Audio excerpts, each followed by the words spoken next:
Hey everybody, it's me Jill and welcome to Jill Informed. This is the recap of the Real Housewives of Beverly Hills, Season 10, Episode 18. The Reunion Part 2. Well, the first question tonight is Andy asking Kyle, why do you think all the ladies came after you this season? That's right, I said Kyle. The camera gives us a quick shot of Denise, who literally does this, you guys. Exactly what we were all thinking. All the ladies came after Kyle this season? How did I miss all the ladies coming after Kyle? Well, Kyle reminds us that she was really busy with her clothing line, and then right from there she had to fly to North Carolina and film Halloween. Yeah, so she was gone for 6 weeks from her family, and I just felt really attacked by the women. We talk about Dorit coming late to Teddy's retreat. All in with Teddy. And Dorit said that she talked to Teddy and that Teddy didn't care when the ladies arrived. Yeah, because Teddy didn't care if the ladies arrived. Why would she care when they got there? So then Dorit said when she did get there, she felt like Kyle just attacked her. Kyle, come on, that's a bit extreme. Says the girl who just said that she was attacked because she was busy. We talk a little bit about the Kyle and Teddy love affair. Dorit, everyone sees that you treat Teddy differently. Kyle says, of course, I acknowledge that. It's because Teddy is a better friend to me. I mean, she is. She allows you to remain clean hands. So yeah, that's a good friend. And then, of course, the soundbite of the night comes from Kyle when she's talking to Erica. If you don't have friends that you share a bed with sometimes, how good of a friend are they? I mean, Martha, George, I think we know what she means, right? Dorit brings up the comment that Kyle made when she said that Dorit was not as good of friends with Erica as she thinks she is. Dorit would like some clarification. Kyle apologizes, and that's as far as she wants to go. She doesn't want to explain why she said it in the first place. She just wants it to go away now. Dorit presses her further, and that just angers Kyle now. I've already apologized, Dorit. You've been coming at me all season. You tried to take credit for my fashion show. You wanted credit for hiring Wilson Phillips at my charity event. Kyle once again defends herself by saying, I never once said anything bad about you in my interviews or about your business. No, because you are Kyle Clean Hands Richards. You don't leave that kind of evidence around. That's messy. Leave that to your pink-haired henchman. Side note, Kyle does interrupt a lot. And when the other person objects and says, let me finish, she goes, no, I'm talking now. Let me say what I need to say. She's actually done that more than once, and it works. Because I think it disarms the other person, so they stop and they allow her to talk, because usually the other person is being an adult about it. So Kyle gets her way. Dorit said, I never attacked your designs, Kyle. Her designs? Okay. But she admits that what I said in my confessional was just poking a little fun because you were not as prepared as I thought you should be. Yes. It was like she was seeing some of these pieces for the first time. I guess Kyle and Dorit have not spoken for months. Dorit keeps saying that Kyle blanked her. I mean, she's actually saying the word blank. Either that's like a new thing to say somebody blanked me, like maybe it's like ghosted me or something, or Dorit is just censoring herself. Kyle really blanked me over the other day. Dorit actually ends up apologizing profusely to Kyle because, yes, of course, this is how it always has to go. Kyle's the petulant child. She has a little tantrum, says, I didn't do anything wrong because she made somebody else do the thing that was wrong. And then when someone comes at her, She gets, a little lump in her throat and she gets upset, and then they have to apologize to her. So that's exactly what Dorit is doing here. I don't know. I guess Dorit realizes that her future on the show depends on it.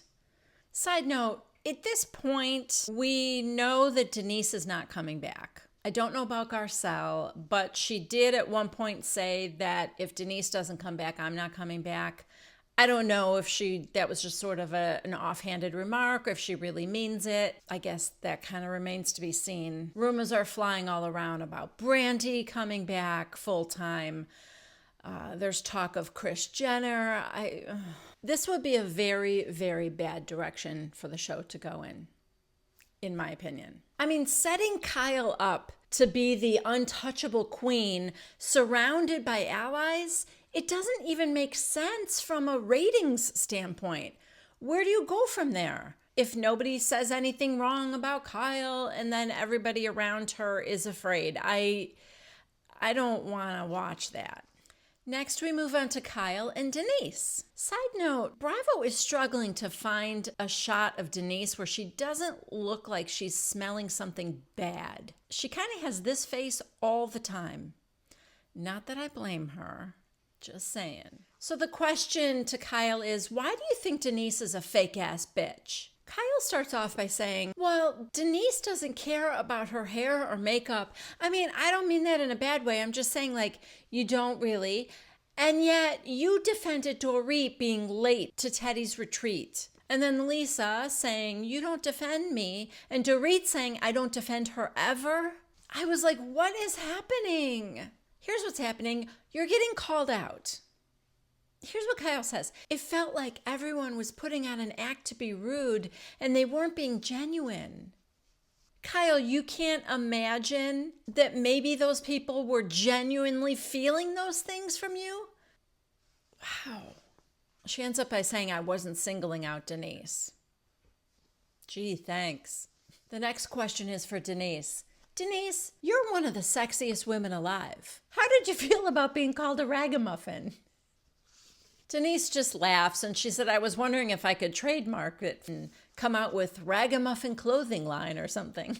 So I guess Kyle reached out and apologized, yet Denise said it was a little too late. It was only after the episode came out and Kyle was starting to get a lot of heat for what she said on social media. So Dorit points out that the only reason Denise made that comment was because she was defending Dorit for being late to Teddy's retreat because she had glam done. So then Dorit said, so which is it, Kyle?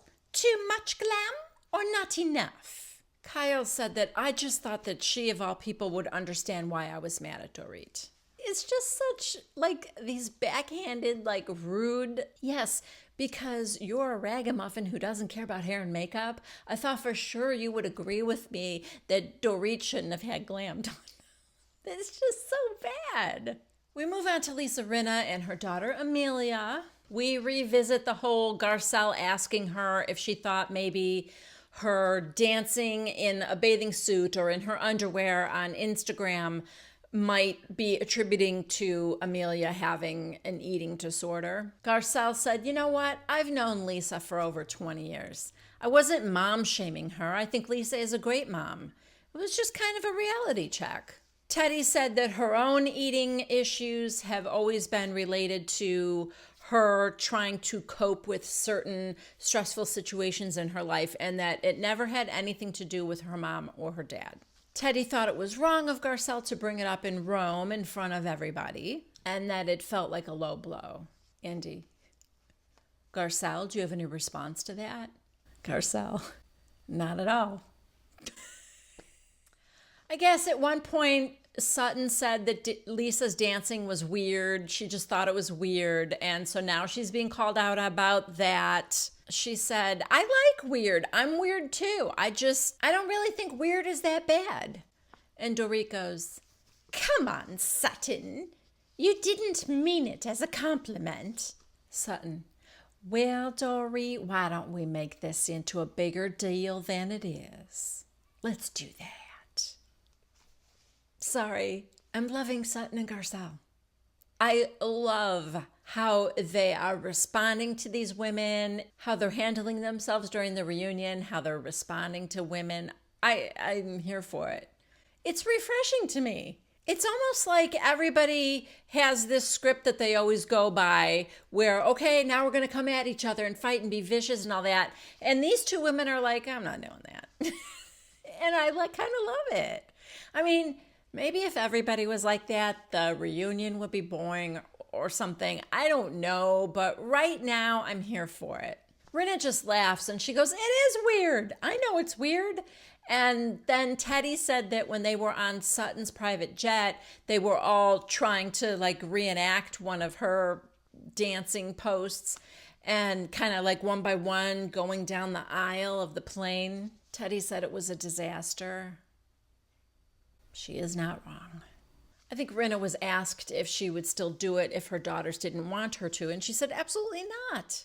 We find out that Teddy's baby Dove will be having neurosurgery in a couple of weeks, which, that's been filmed already. So I have not heard anything. So I am assuming that means everything went well. Teddy explains it, but I guess she was born with a malformation on one side of her skull that was fused together, and so that she needed surgery.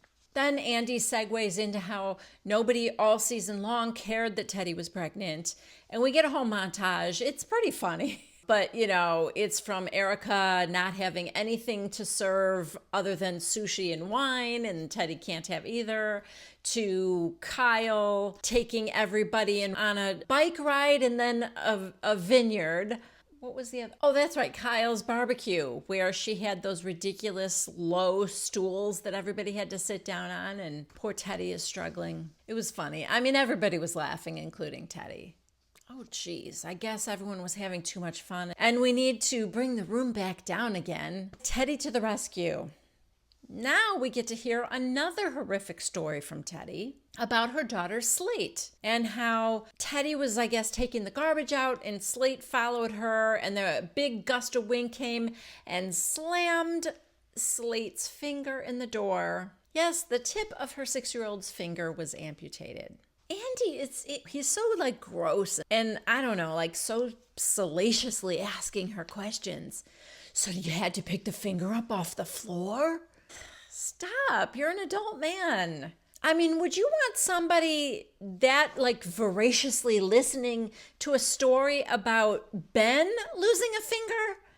I don't know. It was gross to me. I mean, the story itself was gross, but it was the way he was wanting all the gory details was, I don't know. Everybody else, by the way, is visibly squirming in their seats. Not Andy. What'd you do next? Side note, probably the most useful piece of information that we're going to get this whole season is that, contrary to popular belief, you are not supposed to put the appendage on ice. When she called 911, they said, okay, do you have the finger? And she said, yes. And did you put it on ice? And she said, yes. And he said, don't do that. Take it out, wrap it in gauze, put it in a Ziploc bag. The more you know.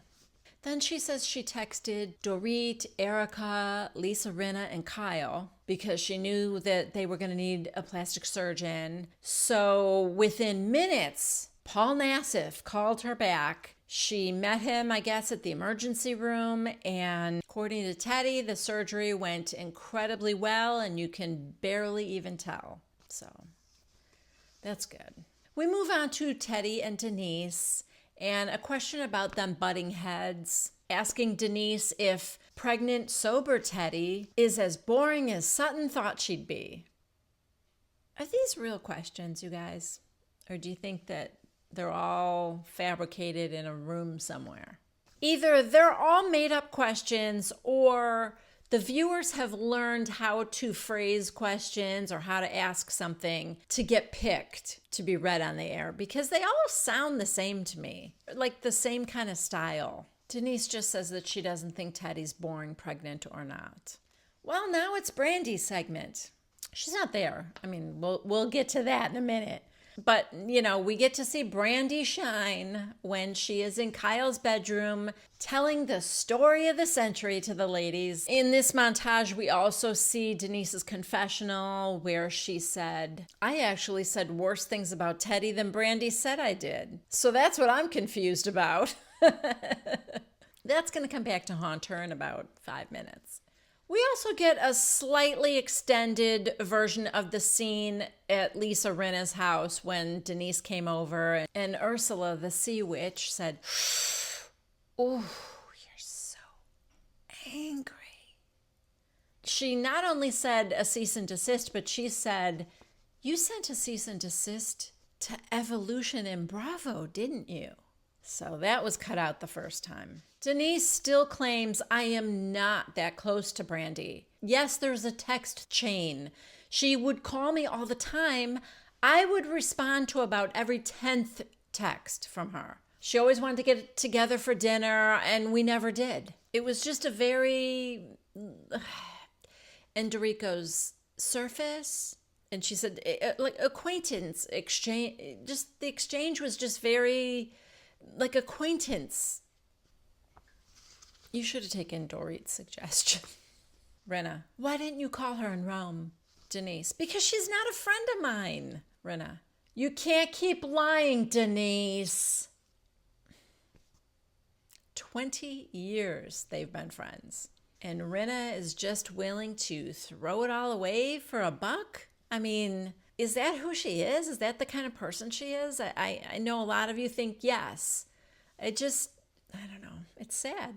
This next part really irritated me with Andy. Not only was it inaccurate, it was very one-sided. He said, at BravoCon, you were asked about Brandi, and you called her a friend. So we see the clip, and this is what Denise said verbatim. When asked if she was still friendly with Brandi, she replied, I am friendly with her. Yeah, I think she's a lot of fun. I love that she's a straight shooter. She doesn't have much of a filter, but I appreciate that. And then she chuckles. After they show that clip, Denise said, I had no reason to say anything bad about her at the time. And Andy goes, I understand that, but you called her a good friend. And now you're saying she's just an acquaintance. No, Andy. She didn't call her a good friend. She didn't even say she was a friend. She said, yeah, I'm still friendly with her. You might disagree with me, but I think there is a big difference between the two.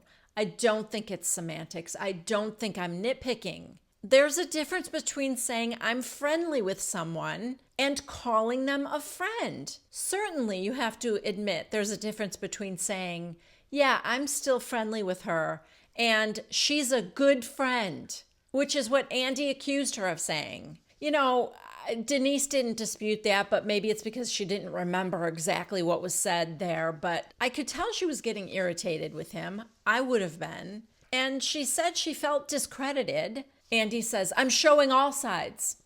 I'm showing all sides. I don't know if you are, though, Andy. Erica, except Brandi's side. What? We know Brandi's side. Rinna, where's Brandi? Erica, where's Brandi? Kyle, yeah, where is Brandi? Denise, where is Brandi? Rinna, this is bullshit. Why isn't Brandi here to do this with you? Now she's pointing, I assume, at Denise, but we may never know because this is a Zoom call. Denise goes, why is this about me and Brandi? She's not part of the show or this group of women. Andy, well, she's who we're talking about. Teddy, it's the same reason she's not going to tell me that she doesn't like me. She's not going to be upfront about Brandi either. Garcelle, she already said she doesn't like you. So, you see what I mean? I love them. Erica, where is Brandi to answer all these questions? Time out. Brandi started this by telling us her side. So what is happening that you all think that we need Brandi's input? Where's Brandi? Where is Brandi? I don't know. Brandi's not a housewife this season, so there's that. However, she was more part of the season than you were, Erica, so maybe we let her take your spot. I know. Why don't you invite Brandi over to your house? Get her mic'd up and put her in your chair. Denise just says something really, really dumb. She said, I was not going to give her the satisfaction of coming on. Denise, why did you say that? Now there's a big discussion about who has the power to have someone banned from this or not, whose decision is that? So Andy interjects and he said, the conversation at Bravo was after saying I licked her blank, there was really nowhere else to go. We had kind of heard enough. That's what I said. Brandi had her say already. Denise says, you all don't know what she sent me. It's inappropriate. It's harassment. Dorit says that she wouldn't want Brandi there if she were Denise. She doesn't need someone here attacking her. Rinna, then you shouldn't have done it, Denise. Done what, Lisa? Rinna, whatever you did with Brandi, you probably shouldn't have. Denise, Lisa, stop. Dorit tells Denise she's on her side, but she didn't like that Denise said that Brandi said that she slept with someone in this group. And Denise said she did. Someone in this group and few other people not in this group, but that you all know. And they're mad that she won't say who it is. At this point now, they all want her to say who in the group, who is it? Nobody seems to be afraid for this information to come out. I really was looking at everybody, and everyone's like, say it, just say it then. Sutton's kind of like chanting, say it, say it, say it. I'm not sure if I believe Denise or not. So I think one of two things is happening. Either Denise is bluffing and she didn't say it was someone in the group, or she did, but Brandi was lying. And so I don't think anybody in the group is worried. But Denise will not say, and she said, I don't care if you think I'm a liar, but I'm not going to reveal that. Denise admits to some things that she said about the other women when she was doing Brandi's podcast. She denies some other things. She admits to some. Teddy wants Denise to own the things she said, and Denise said likewise. Teddy calls her out on saying that there were way worse things that she said about Teddy than Brandi even brought up. And this is where Denise screws up. She goes, according to who? Brandi and Erica, Rinna, Kyle, and Teddy pounce on her. You said it. You. God, it reminds me of that OC. What was that costume party that Shannon had? And she was fighting with Kelly. It was, who said that? You said that. Who? You. Who? You. Do you guys remember that? That was good. It had some shades of that. Denise just said, you guys are all so vicious. Yeah. Rinna said, I feel like the cover-up is worse than the crime. No, the trial is worse than the crime. This is insane. The way they're coming after her and with the intensity that they're coming after her for what exactly? Because she talked about them behind their backs and then denied it? Or because she cheated on her husband, which has nothing to do with them, and they all admit that. I don't know. It's weird, guys, and it's vicious. But that is the end of part 2. So we are finally going to be wrapping this thing up. Next week, I will be there. I hope you liked this video. If you did, please give it a thumbs up and subscribe to my channel if you haven't already. That means a lot to me. I know about half of you who are watching are not subscribed, so think about it. And as always, don't forget to leave a comment. I love to hear from you guys. All right, that's it for me. I will see you next week for part 3, the final installment of the reunions of the Real Housewives of Beverly Hills. I hope you join me. I'll see you then. Bye.